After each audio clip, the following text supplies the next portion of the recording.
नमस्ते। आज की इस दिलचस्प विश्लेषण में हम सभी का स्वागत करते हैं। आज हम बात करने वाले हैं एक बहुत ही अनोखी घटना की। कॉकरोच जनता पार्टी, मतलब कैसे कथित अपमान से शुरू हुई बात देखते ही देखते भारत के युवाओं के बीच एक विशाल डिजिटल विद्रोह में बदल गई। बिना समय बर्बाद किए आइए सीधे इस कहानी में गोता लगाते हैं और समझते हैं कि आखिर ये पूरा माजरा क्या है। तो हुआ कुछ यूं था कि इस पूरे विवाद की जड़ 15 मई को सुप्रीम कोर्ट की एक सुनवाई के दौरान आई एक टिप्पणी में छिपी है। उसमें कहा गया था कि फर्जी डिग्री वाले युवा जिन्हें नौकरी नहीं मिलती वो मीडिया या आरटीआई एक्टिविस्ट बन जाते हैं और कॉकरोच की तरह संस्थानों पर हमला करते हैं। हालांकि अगले ही दिन इस पर सफाई भी आ गई कि मीडिया ने बयान को गलत तरीके से पेश किया है और बात सभी युवाओं की नहीं हो रही थी।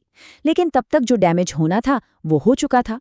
आलोचकों और कई युवाओं को ये अपना सीधा अपमान लगा।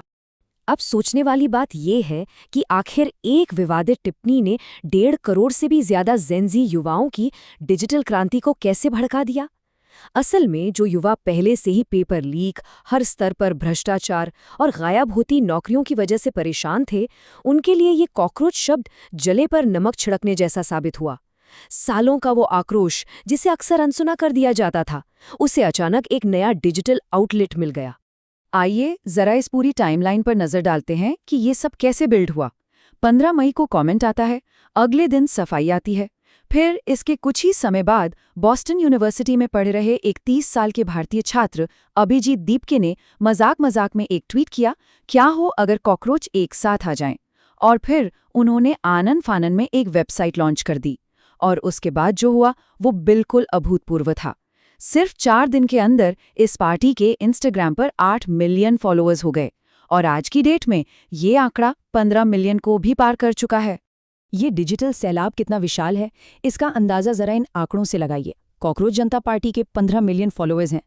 वहीं दुनिया की सबसे बड़ी राजनीतिक पार्टी बीजेपी के इंस्टाग्राम पर लगभग 8.9 मिलियन और कांग्रेस के 5 मिलियन फॉलोअर्स हैं। जरा सोचिए, एक मजाक के तौर पर शुरू हुई पार्टी ने ऑनलाइन दुनिया में स्थापित राजनीतिक दलों को पीछे छोड़ दिया। ये कोई छोटी बात नहीं है। ये उस असंतोष को दिखाता है जो सतह के नीचे कब से उबल रहा था। तो अब आते हैं हमारे पहले अहम हिस्से पर, द डिजिटल मैनिफेस्टो यानी जेन जी का ब्लूप्रिंट। ये अब सिर्फ एक इंटरनेट मीम नहीं रह गया है। समर्थकों का तर्क है कि इसके पीछे एक वास्तविक गुस्सा है। ठीक वैसे ही जैसे कुछ समय पहले अर्जेंटीना में लाखों युवा सड़कों पर उतरे थे क्योंकि वे सिस्टम से तंग आ चुके थे। यहाँ भी युवाओं ने एक प्रॉपर 5 पॉइंट मैनिफेस्टो सामने रखा है। इनकी मांग है कि चीफ जस्टिस या सैन्य नेतृत्व को रिटायरमेंट के बाद राज्यसभा जैसी पोस्ट न मिले। दूसरा, अगर इलेक्शन कमीशन वैध वोटर्स का नाम काटता है तो उन पर यूएपीए लगे। इसके अलावा महिलाओं के लिए 50% आरक्षण और दल बदल करने वाले विधायकों पर 20 साल का बैन लगे। साथ ही बिजनेसमैन द्वारा कंट्रोल किए जाने वाले मीडिया हाउसेस के लाइसेंस रद्द हों और पेपर लीक मामलों को लेकर शिक्षा मंत्री का इस्तीफा हो। समर्थकों के नजरिए से देखें तो ये सिस्टम से सीधे तौर पर जवाबदेही मांगने का एक नया तरीका है। इनका विरोध करने का तरीका भी बड़ा दिलचस्प है। कोई हिंसक प्रदर्शन नहीं, कोई पत्थरबाजी नहीं। ये पूरी तरह से एक डिसेंट्रलाइज्ड डिजिटल सत्याग्रह है। सड़कों पर उतरने के बजाय युवा बड़े बड़े नेताओं के कमेंट सेक्शन और ईमेल में जाकर सवाल पूछ रहे हैं। एआई की मदद से डिजिटल पोस्टर बना रहे हैं। इसे डिजिटल पिकेटिंग कहा जा रहा है, जहां बिना कोई कानून तोड़े सिर्फ इंटरनेट की ताकत से अपना विरोध दर्ज करवाया जा रहा है। अब बढ़ते हैं दूसरे पहलू की तरफ, द एक्सटर्मिनेटर्स और सिस्टम की असलियत। अब जाहिर है जहां एक्शन है वहां रिएक्शन भी होगा। एक तरफ इस आंदोलन के समर्थक इसे हताश और बेरोजगार युवाओं द्वारा चलाया जा रहा एक सच्चा डिजिटल सत्याग्रह मानते हैं।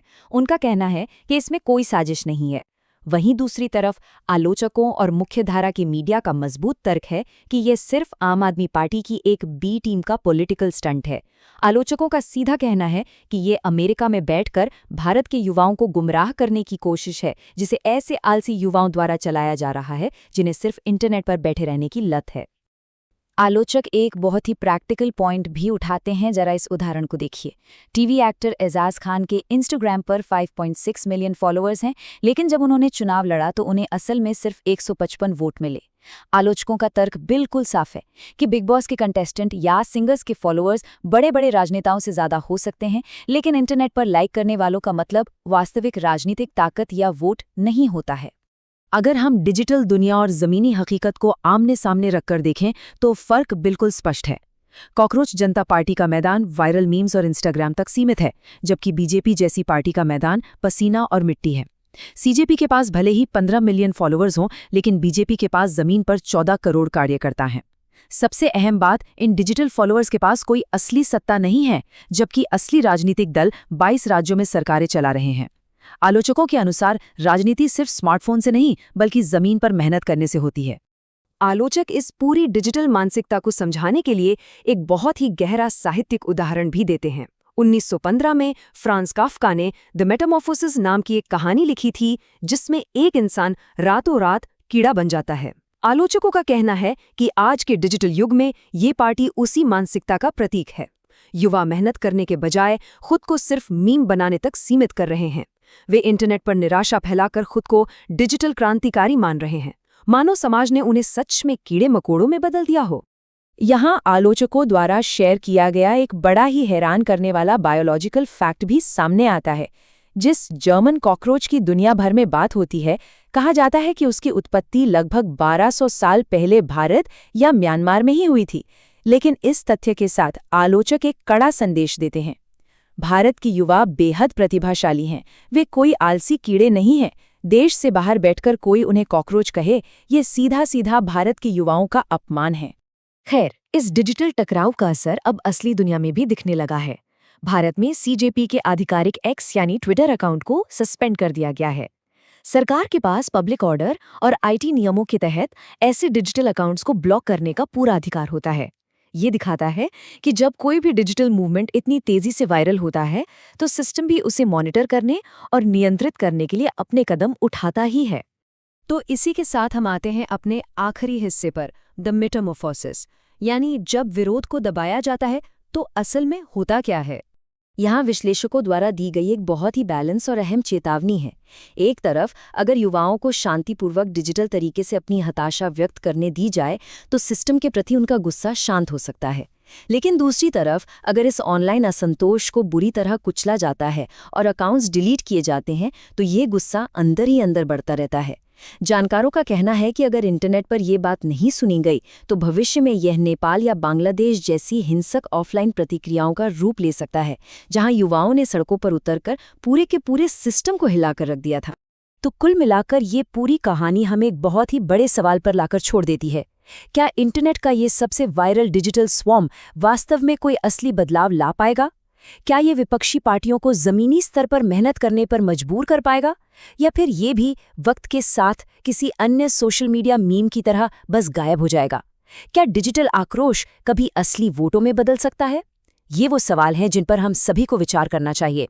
आज के इस विश्लेषण में साथ जुड़ने के लिए बहुत बहुत धन्यवाद। उम्मीद है कि इस सफर से इस मुद्दे के दोनों पहलुओं को स्पष्ट रूप से समझने में मदद मिली होगी।